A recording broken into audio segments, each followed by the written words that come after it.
1994, the Jacksonville Jaguars were awarded an NFL expansion team. And one of their very first moves was to hire the youngest ever NFL play-by-play announcer, Brian Sexton, who's the voice of the Jacksonville Jaguars and was that voice for quite some time. Brian's not just a radio voice. Brian's story today you're going to see is about finding your frequency, your clarity, and your vision when things change in your life, when that dream job is taken away from you and you have to put yourself back together and figure out what you're going to do and who you're going to be. See, Brian kind of reminds me of that Damon West episode we had in episode 25. Damon found his clarity. He redefined who he was, and he took that mission of the coffee bean and made it to the world to hear. Brian's Find Your Frequency message, I hope it gets to the world to hear. And as Brian climbs that mountain that you're about to hear about, he's one of the most enthusiastic, passionate voices that we've had on the show. And I hope you guys enjoy this episode as much as we did.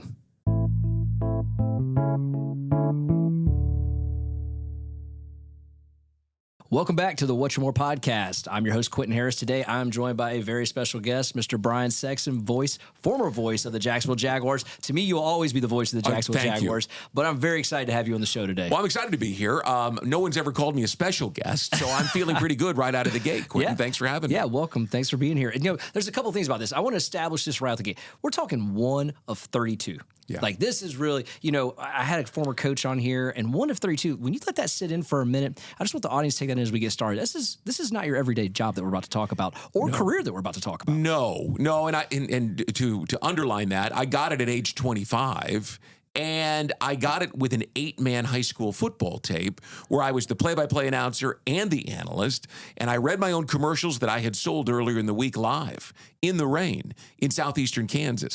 The thought when I turned that tape over to Mr. Weaver, when he asked for one, that would ultimately lead me to an NFL job, well, it was beyond comprehension that it did. So it's just, if you work hard and you take advantage of every opportunity. Because that night I was climbing the water tower in Erie, Kansas, to hang my antenna, to stand in a crow's nest and call 2 8-man high school football teams. I never thought that would get me the job. I hoped that the learning experience would, but I didn't know that tape would directly get me there. So it was one of 32, and it was, to me, the most interesting of circumstances.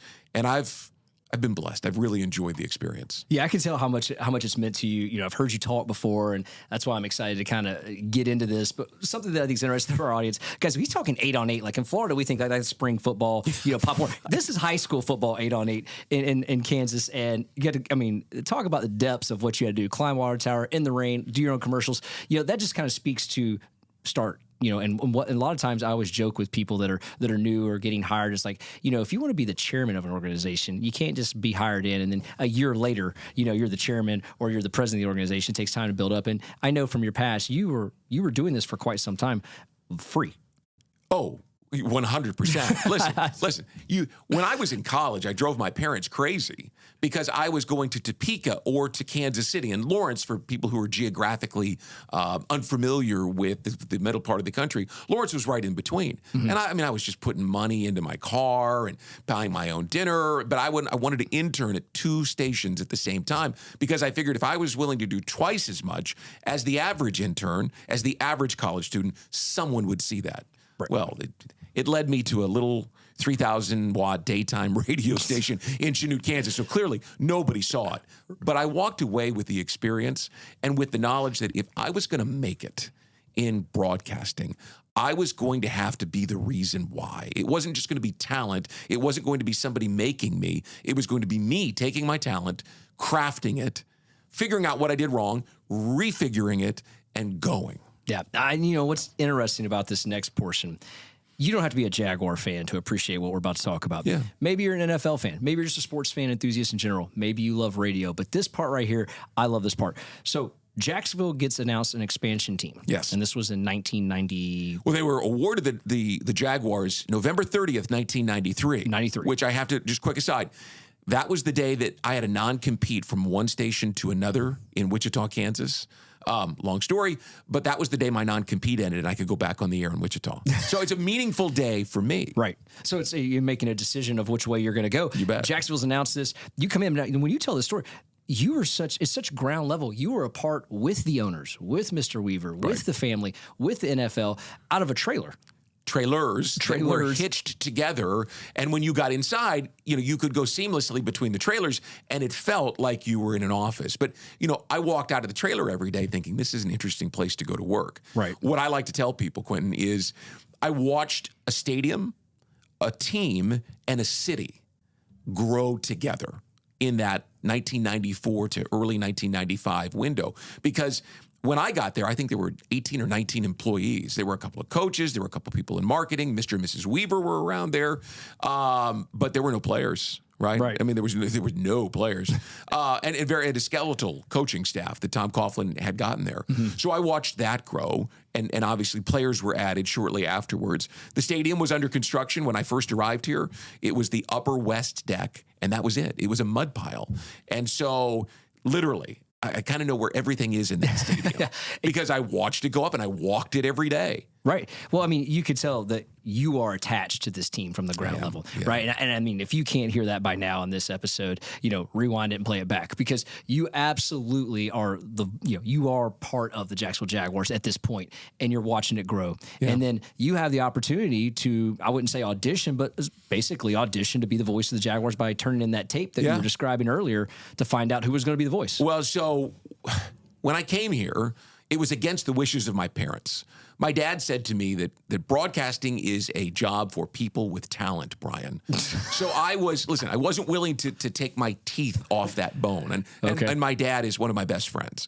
And we laugh about it to this day. And I don't think he was trying to motivate me. I think he was trying to scare me into finding another career. He wanted me to go somewhere where I could sell something and raise a family. And at the time I'm in my early 20s. That sounded boring to me, right? Mm-hmm. What sounded exciting to me was crafting a broadcasting career and building something. So I came down here and they said, hey, what would you think about doing our sports show in the afternoon? Done, right? Hey, what would you think about doing the Tom Coughlin show in the fall of 1994? Done. I didn't ask what time the show was. I didn't ask how much I was going to be paid, which, by the way, it was zero, right?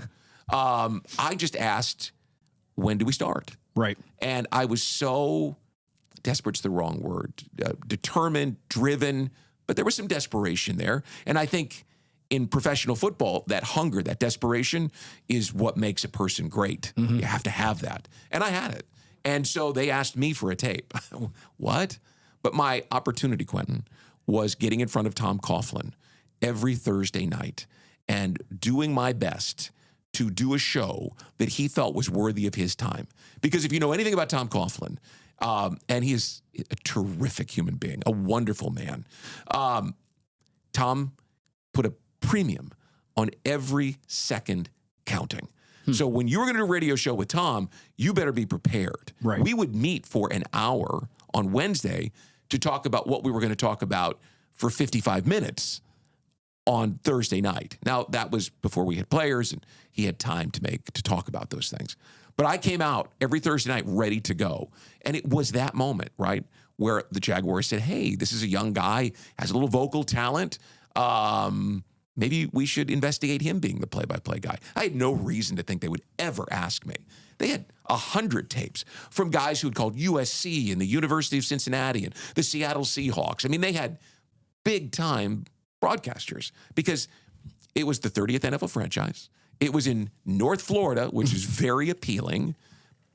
But there's, at the time, one of 30. So a lot of people wanted it. There was no way I expected to get the opportunity. But it did. It came and it happened. You know, and the thing that I want our audience to take away here, and this is a topic that we get all the time on our YouTube channel, all the time on our socials, is this ideology that I do all the work, but, you know, the executives yield all the return. And why would I work harder? Why would I put in more energy and effort if I'm not getting paid for that extra energy and effort? And I love this story because it's the exact answer that each person should listen to. It's equity, right? It's equity. I may have been an employee of the Jaguars, but I was really an employee of Brian Sexton, Inc. Mm-hmm. And I try to tell, especially high school kids, you will always work for yourself. 100%. Even if the revenue stream comes from someone else, right? Right. You will always be your own employee. And when you look at it that way, you are building something every day. You have equity in the product, which is you, and you will go forward and create more opportunities beyond just the job that you have. If your mindset is, it's about me, being the best version of me. Now, it sounds selfish to some people in today's day and age, but when I say it's about me, good or bad, right? Positive or negative, equity or, man, I got to pay somebody this month, right?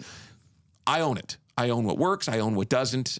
I own what people like, and I own what people don't like. That's always been my mindset. Yeah, I love that. And I again, I hope the audience really kind of hones in on that tidbit right there, because that's real important in today's world. We don't see a lot of that anymore. No. And, some people argue about this entitlement generation that may be out there, or they may say, hey, I'm not entitled. I just think people want me to do more and pay me less. And there's a big push-pull there. We see it all the time on our channels, people arguing about this and kind of stating their claim. But, I love this because this isn't a story, a fairy tale.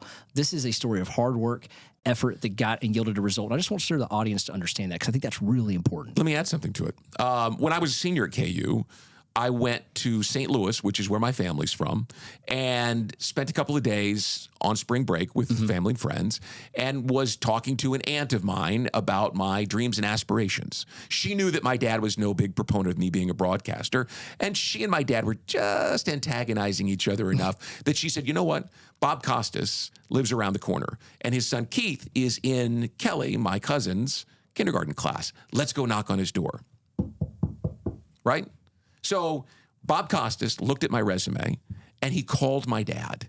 He didn't mean to call my dad. He was meaning to call me, but I was in Lawrence, and I had my parents' address and phone number, and he called my dad and said, I think your son has an opportunity.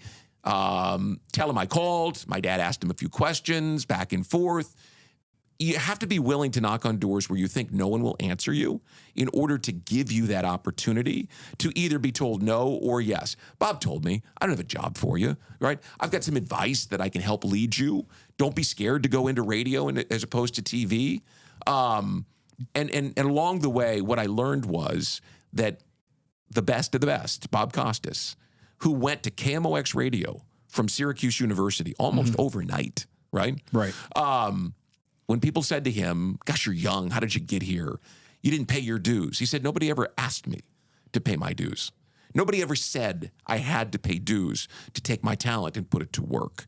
And that was the way I approached it as well. When people would say, you're young, you haven't paid your dues, you don't deserve this job, I looked at them and said, I have the job because I was willing to pay dues that you don't know anything about. I'm willing to go to Chanute, Kansas, right, and Wichita, Kansas, and leave one job for another, which involved me working in a chicken restaurant to pay my bills, right? When my twin brother's in law school. No one sees that. And and my mom and dad are saying, why don't you come back to go to school like your brother, right? Your brother's married. I had 2 girlfriends, right? I mean, I was not all put together, but because I was so focused on what I wanted, I was willing to look forward and look past where I was to get to where I wanted to be.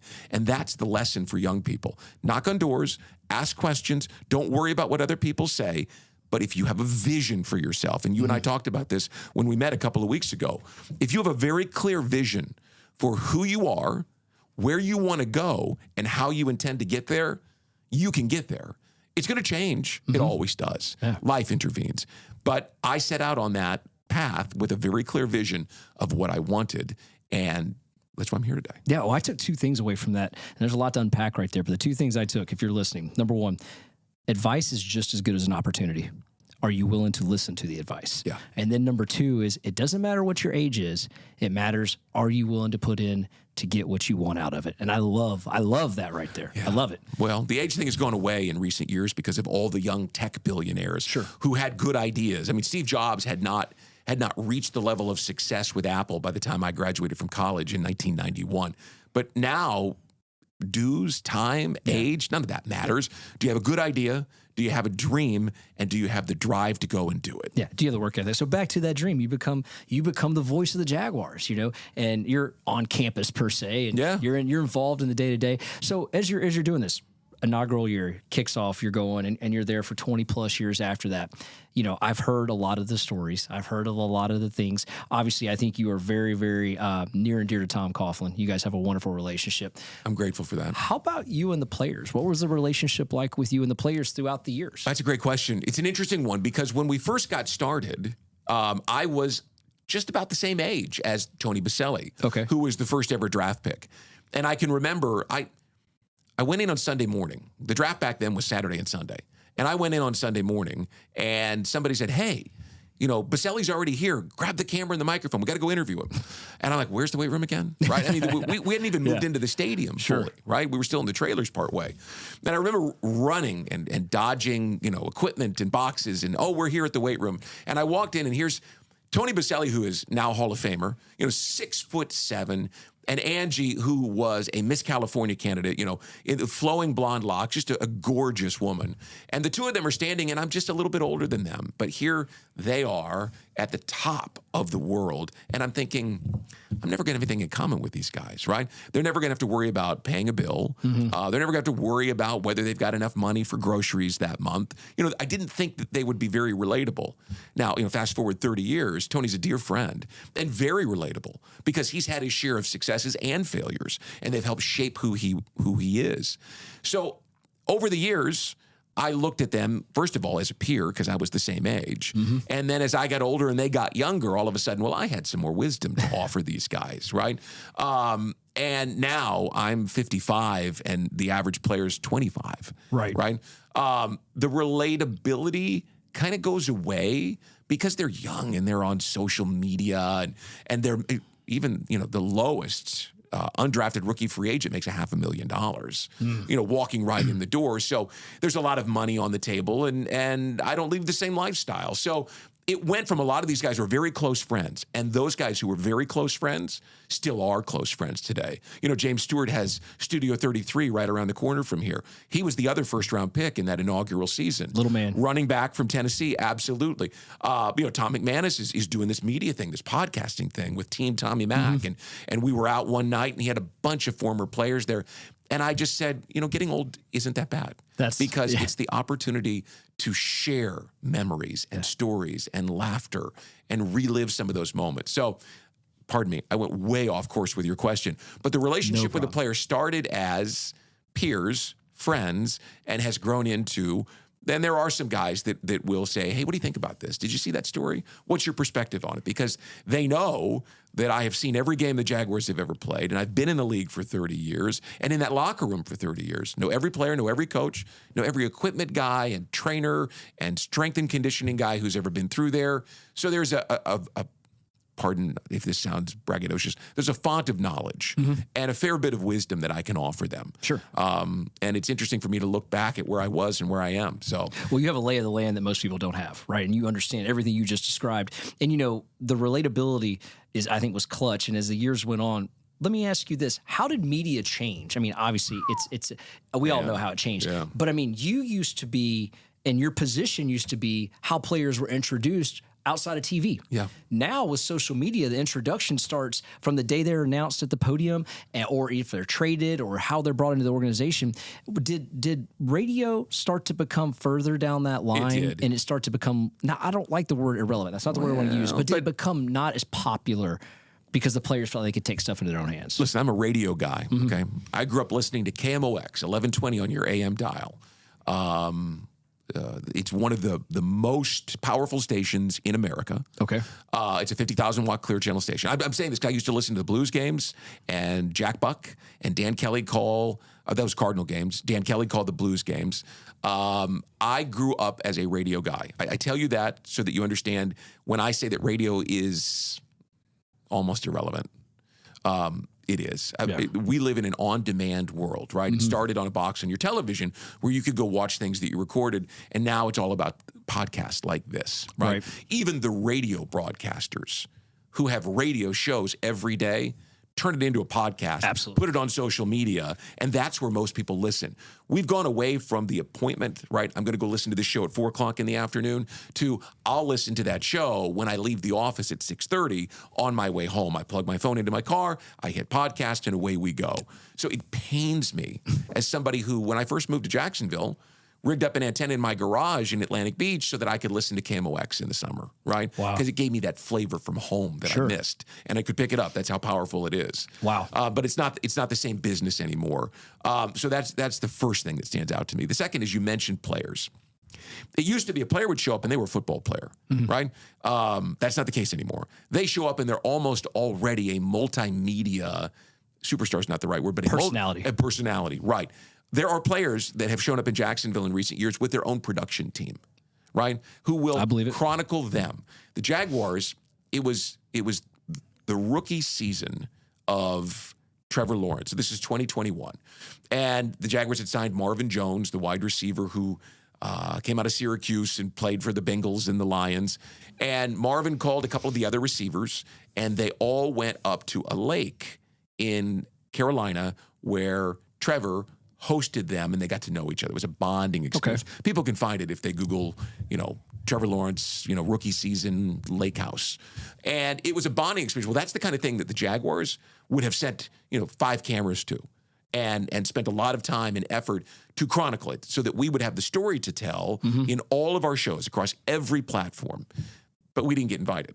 Why? And I'm not bitter about this, by the way. Sure. Because Marvin Jones has his own production company. So Marvin brought his own cameras up, and they used it to their advantage on their social media channels to promote each other. They didn't need me or the Jaguars cameras to tell their story. They were going to do it their own way. That's how media's changed. Because now you have a microphone and a venue for yourself to be able to tell your story. You got to go build an audience, which you've done, right? But you can do that through social media. When I first came out of college, I had to go work for a radio station or a TV station or a newspaper, somewhere that had a printing press or a transmitter and a license. Now, because of my phone, right, because of podcasting, I can become a multimedia, millionaire overnight if I have a good idea and I know how to monetize it. And players have figured that out. So that's how media has really changed. Yeah, that's well said, and appreciate you sharing that. And it's interesting because as you think about what you just said there, what I see is this personality persona is worth more than the actual player on the field. Yeah. And, what I also hear is that you've had a career, well, it changed on you. We had some pivots in there, and you had to adapt. And a lot of people, they get really, really set in their ways. They're having success. They don't want to change. Right. But the environment around them is changing. Yeah. And when you fail to change with that environment or pivot or move or adapt, it's going to pass you by. Well, I didn't do a very good job of it at first.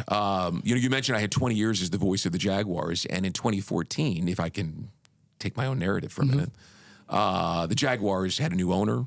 And they had a new radio station, and they made a change. Now, they found a way to include me. They didn't want me to go anywhere. They appreciated my historical attachment to the franchise, the presence that I had built in the market, and the historical significance that I could bring, having seen every game. And I still, I do a couple of radio shows a week. They're actually podcasts now. I should know that. I do the preseason telecast. I do a lot of different things. But I struggled, mentally. I had put my identity into the voice of the Jaguars, and it was removed, and I didn't intend for it to be. It was not my intention for that to ever change. So you had an identity change. Yeah, I did, and I struggled with it. And I told you that when I moved to Florida, I brought a very specific vision.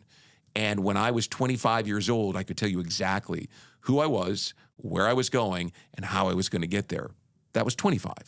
At 45, when the Jaguars made the change in the broadcast production, I didn't all of a sudden know who I was. I wasn't sure where I was going. And if I don't know where I'm going, how in the hell am I going to get there? I wasn't sure of any of that. So you could call that an identity crisis. I called it a lack of vision. Because what happened over those 20 years is I got comfortable. I loved the home and the job and the city and everything. I loved everything about being the voice of the Jaguars. I didn't want anything more. I wanted kids, and I have 3, almost grown sons, 18, 19, and 22. I have a beautiful wife. I'm from Kansas. I live in Atlantic Beach, Florida, right? You can kind of understand why I might be comfortable. Right. I had an NFL job. What happened was my vision stopped growing, or my original vision wasn't quite big enough. And so I was really satisfied with where I was at. And when the world changed on me, whoa, okay, hold on. I found a way to rationalize in my own mind. Well, my wife is a very successful realtor. Her business took off, coincidentally, in 2014 when the Jaguars made the change. I was able to be the scoutmaster, which I wasn't when I was traveling and doing radio shows every evening. I was able to be the football coach a couple of nights a week. And I have boys, and I really think it's important for fathers to be on the ground, hands-on with sons. I agree. You have a son, you know exactly what I'm talking Absolutely. about. Fathers and sons need to look each other in the eye. And I was able to do that Meanwhile, my wife's business is raging, and I am learning all kinds of new things. All of a sudden, I was in a locker room post-game, which I had never been because I was always in the booth. I was on the sidelines during the game. And that was something that was new to me because I'd always been upstairs in the booth. I was trying new things and doing new things, and I tried to do my best, but I did struggle with the fact that why am I not in the booth? Yeah. Why do they have someone else instead of me? And did you feel like that was I don't want to say like Say it. Okay, so I used to be at a big time lender, and then I had to resign because they were asking me to do things I didn't want to do. Not illegally, just move, uproot my family. And then I got out of this really large position. I found myself in a room with me and about 8 other people smaller than the room we're in right now. And it was a very humbling moment for me to sit there and recognize that. Did you kind of feel that way? Did I feel sorry for myself? Yeah, that's kind of, No, I did. Yeah, listen, you'll know I'm transparent. Yeah. Ask anything. I'll give you an answer whether you want it or not. There were times where I did. Now, I didn't want anyone to see that, right? I'm sure they did.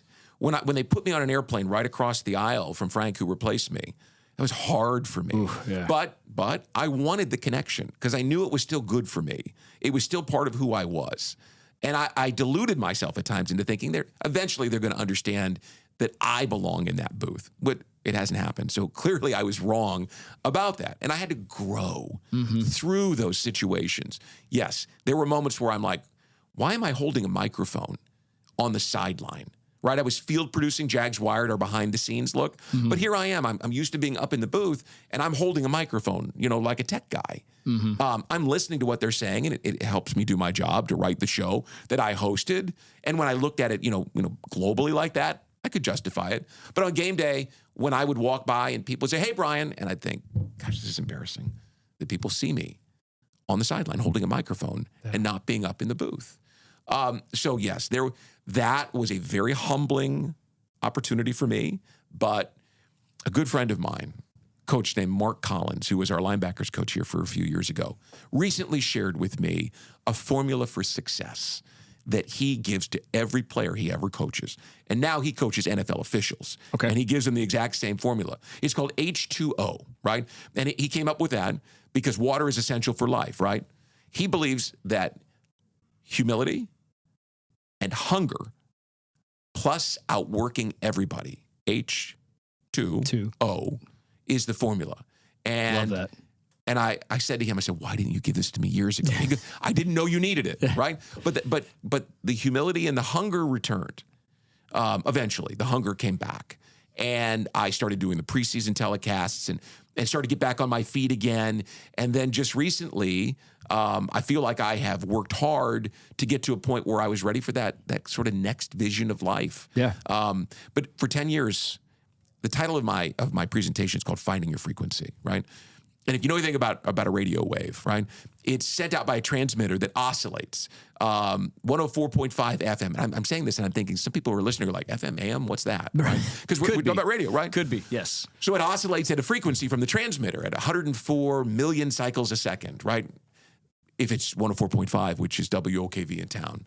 And then it's got to be caught by a transmitter over here at the exact same frequency. So, you tune in a radio, for people who are old enough to remember that, it would be static, static, static, static. And then at 104.3, maybe you'd start to hear the signal clearly. And then 104.5, boom, it was crystal clear. 104.7, if you go too far, you're back to the static. I learned to dial in who I was again and where I wanted to go now, which is critical. And then how do I get there? And I applied some lessons that I've learned from 30 years of being around men like Tom Coughlin and Tony Baselli, right? Great coaches, great players, and great businessmen who've been in that building too. I don't want to take anything away from them. I leaned into what I had learned and dialed in my frequency. Started to find your frequency. Yeah, I started to find it, which is why I'm here today. I dialed it in and I ended up at the Bank of England Theater not long ago. Impressive place, by the way. Well, thank you very much. Your move from the big bank to a room with just a few guys has turned out, I'm going to guess, knowing you just a little bit, to be a dream job. It did. It absolutely did. Absolutely. And the thing about finding your frequency, what I love about this is that you don't have to be a radio. You got noise in social media today. Yeah. We got noise in the regular media. You've got noise amongst friends and family. You've got to find your frequency. You've got to find the clarity. Yes. And that's what we're talking about here. Clarity of what is going to be your vision.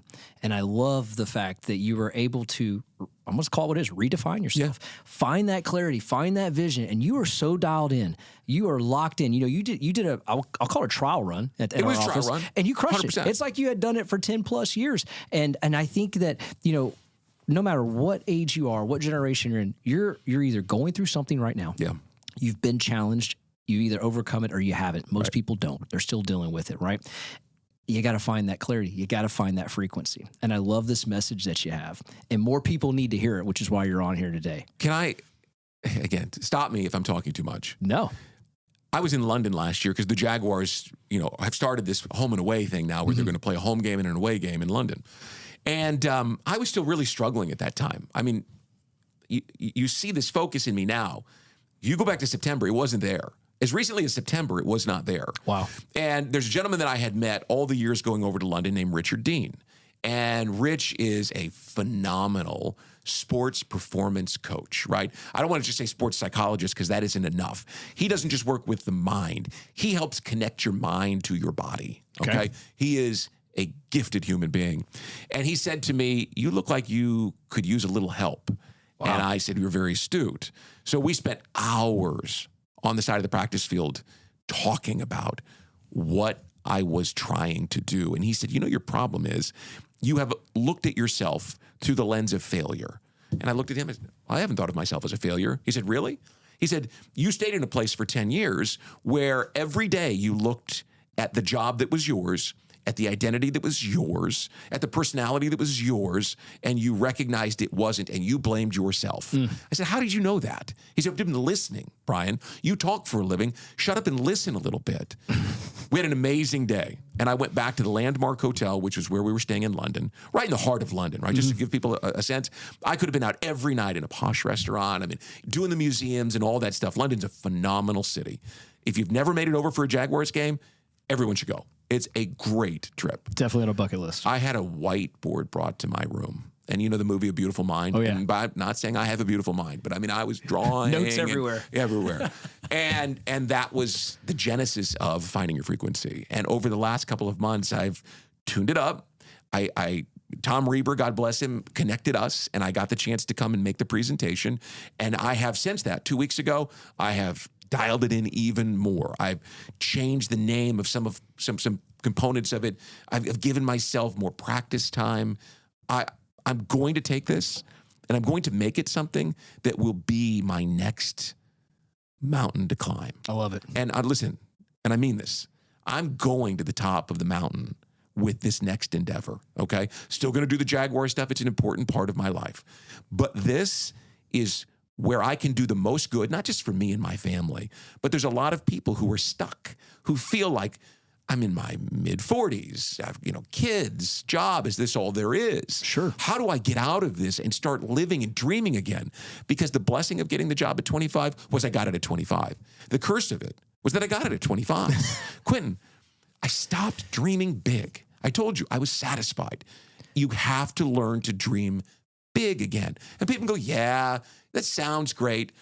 I got out a notebook and started writing a vision for every day of the life that I want to lead. 17 pages later, right, I had a manifesto of this is what I want. Now, in today's day and age, I want it now, right? The journey is going to be, I will appreciate it more having to climb to the top of this mountain. But I am going to the top of this mountain. And you will either see me at the top celebrating or you'll see me dead on the side of the road, right? But I'm not going backwards. Not giving up. I stood still for 10 years. And I don't want people to listen to that and think I didn't enjoy that time, because I did, with my wife, with my kids. And the Jaguars franchise will always be a bedrock part of who I am. But I'm transitioning out of that now. That's no longer who I fundamentally am. It isn't what I do. It's just part of what I do. It's not going to define you. No. I'm going to redefine myself with finding your frequency. Because for those 10 years, your engine was running idle. And now you're ready to rev it back up. You're ready to get back on the road. And I want people to know that it was running, right? But I didn't run out of gas. You think if the engine's running for 10 years, at some point you're going to run out of gas. You're going to run out of oil and you're going to blow the engine. No, I can start and put my foot on the gas pedal right now and go. It's not too late. I'm 55, doesn't matter. I have an energy level, if you can't tell, right? It's there. For going out and doing this. And all I had to do was to take the time, and it does take time, to sit and think about, who am I? Who am I really? What are the things that are important to me? Am I living a purposeful life as Brian Sexton? Am I going to be who I am on purpose, as Dr. Phil likes to say, right? You're damn right I am, right? And when I wrote that out and I showed it to my wife, she's like, wow. I went, get to page 4. Wait till you see the part about you and me and the tennis rackets, right? I mean, it's just, it energized me, and I get up every day with a sense of, let's go attack the day, right? Love that. You are one badass, go and be badass. Own the day. Love it. And I hadn't done that in a long time. It feels good. It's good. You could tell. And, you know, this episode's near and dear to my heart. I didn't tell this to you because I was going to wait to share it actually on the podcast. And but here we are. My dad just turned 69 yesterday. Happy birthday, Dad. God bless him. Found out he was forced into retirement that day for working for a position with the state of Tennessee that defined him. It defined who he is. And to call your father on his birthday and to have him cry because he doesn't know who he is anymore. I can't wait for him to hear this episode. So thank you for being on the show today. I'm really glad to be here. I want to grab my phone. Yeah. I want to show you something. Let's do it. I did not tell this story when I spoke because it walks into faith. And faith is very important to me. I believe, if I know you, it's important to you too. So do you mind if I? Please. Okay. Yeah. So 10 years ago, in January 2014, I'm very involved with the Scouts, as I told you. I was hosting our Cub Scout pack at Daytona for Scout Days. Okay. It was loud because it was the 24-hour race. They didn't stop. It was cold because it was January. There was nor'easter going on.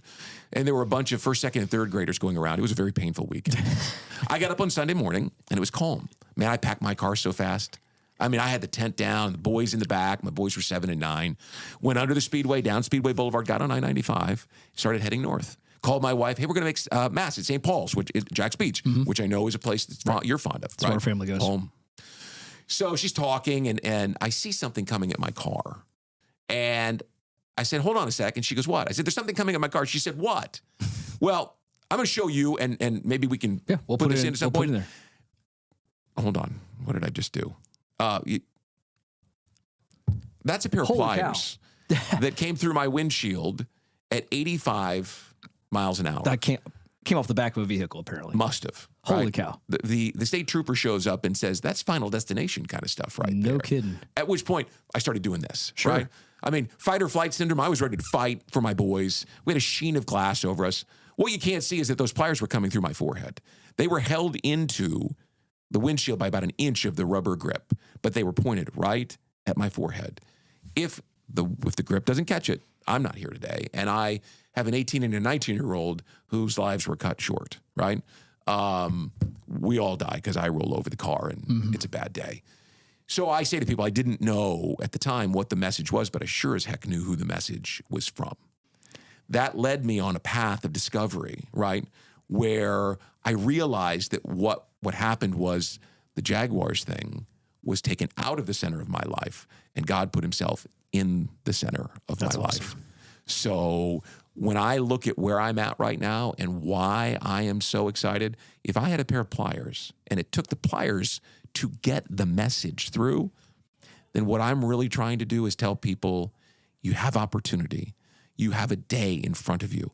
Get up and attack the day. I don't mean anxiously. Sure. I mean with energy, with enthusiasm. Don't make God send a pair of pliers through your windshield to get your attention and say, hey, you got to dial things in a little bit. He's got a way of doing that. Hell, it took me 10 years to get there, right? He's got a way of but doing I that. finally got there, and those pliers are in my car today and to this day to remind me. Love that. You are blessed to be here.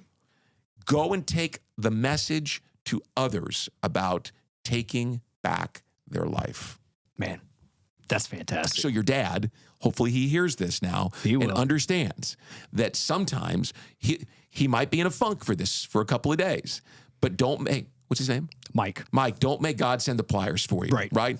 Go through my story right here.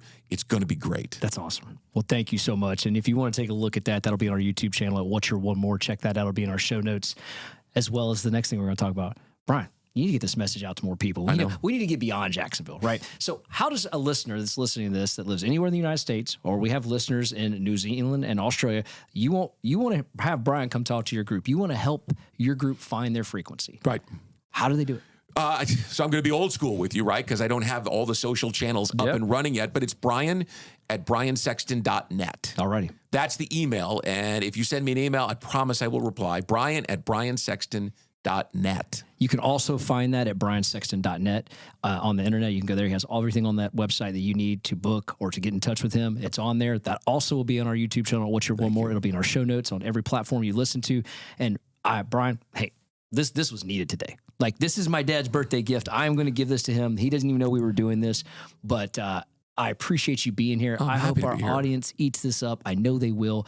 Guys, we are anticipating your feedback. Please leave some comments. Listen to this on every podcast platform you're on. 5-star review it. Leave some comments on there for us, as well as our social media at What's Your One More. And till the next episode, guys, we'll see you. Brian, thank you so much for being on here. Thanks for having me. Congrats. And I'm grateful for your time. Looking forward to hearing more and having you back once you climb that mountain. Appreciate you. Hey, thank you. I got one more shot, I'm gonna make it. One more chance, I'm gonna take it.